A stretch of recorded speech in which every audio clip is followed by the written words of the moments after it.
Hey, xolisa ukukhuluma nawe, ngijulukile man. Ngiyagijima la ngisemgaqweni. Angawuthathi kancane lo mjuluko owe investor lo. Alinge. Thathe kancane. Ake ngiphume la emalini. Ake ngikhulume kancane ngespirituality manje. Ngoba ngiyazi mawuthinta imali abantu baba sensitive because they don't want to face their demons, ne?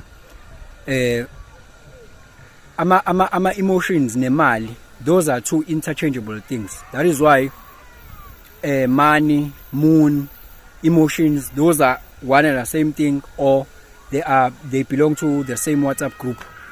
Esikhuluma nge-spiritual alignment ngoba ayikho i-wealth ongayicreator ube successfully financially, ube well established and well to do, ube ne financial abundance ungekho spiritually aware and spiritually aligned. That is why I have to touch on those two things njalo mangabe ngikhuluma.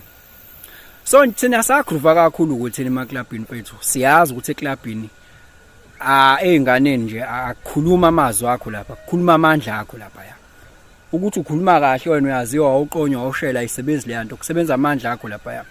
So nalana ke ka spirituality akusebenza amazwi akho la, kusebenza amandla akho. Thula ngikutsheleke ukuthi kanjani ngalesi sikhathi. Ubingelelo changes akasha uthi kungenza noma yini, noma inini noma kanjani kunoma ubani ngoba impilo ayisiyona lento ocabanga ukuthi iyona. Possibilities are infinite in the universe. Your own consciousness is your own limitation. Kukude lapho esisuka khona futhi kukude lapho esiya khona. Beka phansi umoya ungatatazeli uyabona. Lapha na ka spirituality kusebenza amandla akho. Ukuthi ukholela kangakanani kulento oyishoyo. Akusebenza amazwi akho la ukuthi wena ufisa imoto enkulu, ufisa umuzi omkhulu, ufisa ini le yonke into oyifisayo, ikhulumayo, ithandazayo, icelayo ayisebenzi le yanto. Kusebenza amandla akho ukuthi wena ukholo lwakho kulento oyishoyo ifaith ingakanani kule yonto.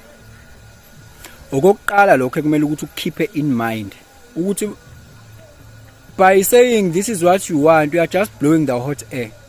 But what counts the most is not even the belief, the conviction you have.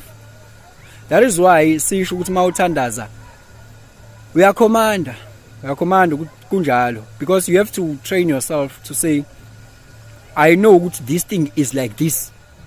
I know it's just a matter of time for it to manifest. It is like this, there is no any other way. So I end up a belief is weak, yes, can help you to get to the level of